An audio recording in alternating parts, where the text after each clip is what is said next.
The live TV, सच सबसे आगे। दोस्तों, मैं बात हफीज हूं। जहां जहां भारतीय जनता पार्टी कमजोर होती है वहां वहां फिर से धर्म का कार्ड जो है वो खेला जाने लगता है, हिंदू मुस्लिम विवाद को बढ़ाया जाने लगता है। अब यही हाल कुछ कर्नाटक का हो रहा है। कर्नाटक में आने वाले महीनों के अंदर चुनाव है और चुनाव में बीजेपी की सुनने में आ रहा है कि हालत बड़ी ही खराब है, सरकार बचाना असंभव सा लग रहा है बीजेपी को। वहां लोगों का ये कहना है, इसलिए जो ऐसे संगठन है, संघी संगठन, उनसे नफरत के बीच डलवाए जा रहे हैं ताकि चुनाव के अंदर उसको काटा जा सके। अब एक मस्जिद को लेकर विवाद हो गया है और यह कहा जा रहा है कि इस मस्जिद को अगर प्रशासन ने नहीं गिराया तो कोई संघी नफरतबाज संगठन है, उनका कहना है कि हम गिरा देंगे। मैं आपको ये वीडियो ये आपको खबर दिखाता हूं, आपको खुद समझ में आएगा पूरा मामला क्या है। जर्नो मिरर है, जर्नो मिरर ने ट्वीट किया है, एक मीडिया हाउस है। कर्नाटक, घर को मस्जिद में तब्दील करने पर हिंदुत्ववादियों ने जताया विरोध, एक सप्ताह में मस्जिद को गिराने की दी चेतावनी। हिंदुत्ववादी और हिंदूवादियों में अंतर है, उसको समझ के चलिएगा। ये हिंदुत्ववादी जो है, ये संघी जो सोच के लोग होते हैं, और जो बहुसंख्यक हमारा हिंदू समाज है वो हिंदूवादी बात करता है, जो हर धर्म का सम्मान करना सिखाती है, जो इस देश के अंदर मोहब्बत फैलाना सिखाती है, वो हिंदूवादी विचारधारा है। और हिंदुत्ववादी वो है जो संघी कर रहे हैं, और ये आपके सामने है उसका एक नमूना। कर्नाटक, घर को मस्जिद में तब्दील करने पर हिंदुत्ववादियों ने जताया विरोध, एक सप्ताह में मस्जिद को गिराने की दी चेतावनी। ये पूरा का पूरा मामला कर्नाटक के बेलगावी जो डिस्ट्रिक्ट है उसका है। वो बेलगावी डिस्ट्रिक्ट के अंदर एक इलाका है जहां पर ये पूरा का पूरा मामला, सारथी नगर, जहां ये पूरा का पूरा मामला आया है। मामला इतना है कि एक व्यक्ति ने अपने घर को वक्फ कर दिया था और वक्फ के नाम कर दिया था, वक्फ बोर्ड को दे दिया, दान कर दिया था, और वक्फ बोर्ड की उस जगह के ऊपर होने के बाद वहां पर मस्जिद बनाई गई। अब इस मस्जिद को लेकर विवाद ये किया जा रहा है कि साहब ये क्यों बनी, ये किस लिए बनी। एक तरफ जहां पर सरकारी अनुमति के साथ दूसरे धर्म के इबादत खाने जो है वो बनाए जा रहे हैं, वहीं पर एक मस्जिद के बनने से आपत्ति है कुछ नफरतबाजों को। और जो लिखा है मैं आपको थोड़ा पढ़ के सुनाता हूं। जेएम लिखता है, कर्नाटक में हिंदुत्ववादी संगठनों के लोगों ने फातिमा मस्जिद को गिराने के लिए प्रशासन को एक हफ्ते का समय दिया तथा चेतावनी दी है, अगर मस्जिद को नहीं हटाया गया तो हम खुद उसको गिरा देंगे।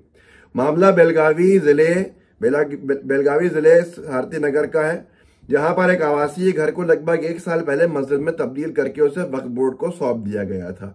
स्थानीय लोगों ने एजेंसी से बताया है, जो न्यूज एजेंसी है, कि इसे मौलाना Abdul Kalam educational and charitable society को उपहार में दिया था, जिसका उसको फातिहा मस्जिद में तब्दील कर दिया। इससे ये नाराज हैं और नाराजगी में ये कह रहा है कि सीधे तौर के ऊपर अगर इसको हटाया नहीं प्रशासन ने तो हम हटा देंगे। आपत्ति किस बात की, अगर आप पूछेंगे तो इन्हें कुछ समझ में नहीं आएगा।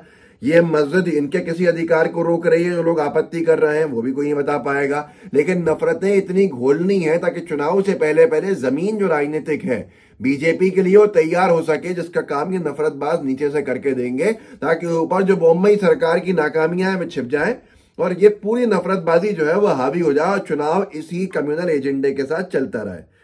आप आगे सुनिए कि मुस्लिम स्पेसेस ने लिखा है, जर्नो मिरर ने लिखा है कि मस्जिद को लेकर श्री राम सेना के संस्थापक प्रमोद मुतालिक का कहना है कि उन्हें कानून के मुताबिक मस्जिद बनाने पर कोई आपत्ति नहीं है, लेकिन एक आवासीय घर को मस्जिद में नहीं बदलने दूंगा। उन्होंने मस्जिद को हटाने के लिए प्रशासन को एक सप्ताह का समय भी दिया है। लेकिन आज इस बात पे बहुत से लोगों को हैरानी नहीं होगी।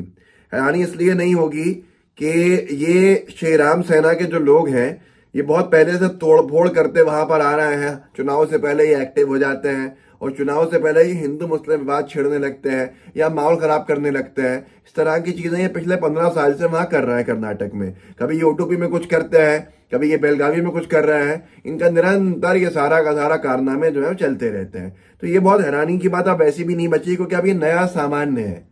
सामान्य इसलिए है कि इसको इतना नॉर्मल कर दिया है कि अगर कोई इस तरह की बातें कर रहा है तो हम पे कोई फर्क भी नहीं पड़ता, क्योंकि हमारे लिए ये कोई नई बात नहीं है। हमें हर रोज सुननी है, हमें हर रोज इस पूरे के पूरे दौर से गुजरना है। ये अंतर आया है मोदी सरकार के आने के बाद कि माहौल खराब करने के प्रयास जो है बढ़ते ही जा रहे हैं। ये तो मस्जिद को हटाने की बात की जा रही है कि साहब इसको कैसे आपने वक्फ बोर्ड को देकर मस्जिद में परिवर्तित कर दिया, अब आप इसको हटाइए। कौन कह रहा है साहब? ये कोई प्रशासन नहीं कह रहा है, बल्कि श्री राम सेना के जो लीडर हैं वो कह रहे हैं, वहां पे नेता। लेकिन ये नई बात इसलिए नहीं है कि यहाँ तो नमाज मस्जिद का विषय आ गया, मस्जिद हटाने का। उत्तर प्रदेश में तो घर में नमाज पढ़ने के ऊपर ही कार्रवाई कर दी थी, सामूहिक नमाज कराने के ऊपर। आज तक ने लिखा था मुरादाबाद घर में पढ़ी गई सामूहिक नमाज, 26 लोगों पर दर्ज हुआ केस। आपको याद होगा कुछ वक्त पहले की बात है, 3-4 महीने पहले की, कि मुरादाबाद के दूल्हेपुर गांव में 2 घर में सामूहिक रूप से नमाज हुई थी, फिर एफआईआर हो गई थी, 26 लोगों पर केस दर्ज कर दिया था। सोशल मीडिया पर हंगामा हो गया था कि अपने घर में नमाज पढ़ने से योगी सरकार को क्या आपत्ति है। तो उसके बाद अनंत फनन के अंदर जो एफआईआर हुई थी उसको रद्द किया गया। रद्द करने के बाद बहुत सारे विषय खड़े हो गए, सवाल खड़े हो गए, लेकिन उसका कोई जवाब दिए बिना ही खामोशी से योगी सरकार ने उस पूरे मामले को ठंडा कर दिया। लेकिन अब ये बम्बई सरकार इसके ऊपर खामोश है कि मस्जिद को गिराने की धमकी दे रहे हैं। वो मस्जिद जो अपने पैसे से बनाई है वहां के लोगों ने, वो घर जिसको वक्फ बोर्ड में दे दिया गया, उसमें मस्जिद को बनाने का काम किया है।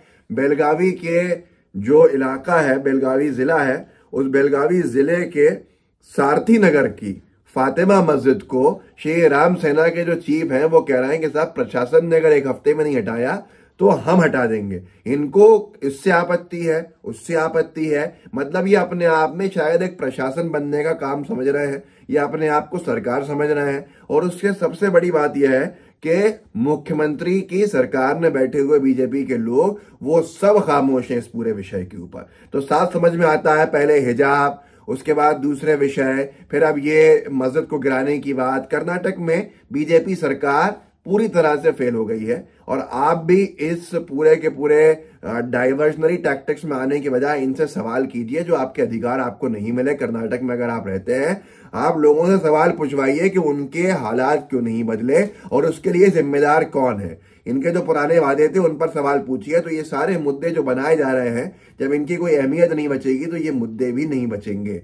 लेकिन बार बार कर्नाटक अगर आपको सुनने में आ रहा है कम्युनल ग्राउंड तैयार होने का, तो उसका सिर्फ और सिर्फ मंशा क्या है समझ सकता है। कुछ दिन पहले गणेश चतुर्थी के ऊपर आपको याद होगा कैसे गणेश जी की प्रतिमा को रखने का काम किया गया था ईदगाह की मस्जिद, ईदगाह के मैदान में, और फिर हाई कोर्ट से एक फैसला आया था, सुप्रीम कोर्ट में उसको हंगामा हुआ था, न जाने कितनी उलझन सुलझन हुई थी, और वो सब भी कर्नाटक में ही हो रहा था। तो ऐसे बहुत सारी चीजें हो रही हैं, मकसद बहुत एक है, लेकिन आपको इसको आगे बढ़ाना है। व्हाट्सएप ग्रुप्स होंगे उनमें शेयर कीजिएगा, जो आपके दोस्त हैं उन तक पहुंचाइएगा और उनसे भी कहिएगा कि वो आगे इस वीडियो को बढ़ाएं, ताकि और जो लोग ज्यादा देख सकते हैं वो कम से कम देख सके। तो व्हाट्सएप ग्रुप्स के अंदर शेयर करने के बाद लाइव टीवी को सब्सक्राइब भी कीजिएगा, बेल आइकन भी दबाइएगा, अपने साथियों से भी कहिएगा कि वो जुड़ें और इस पूरे कंटेंट को आगे भी बढ़ाएं। जय हिंद, जय भारत।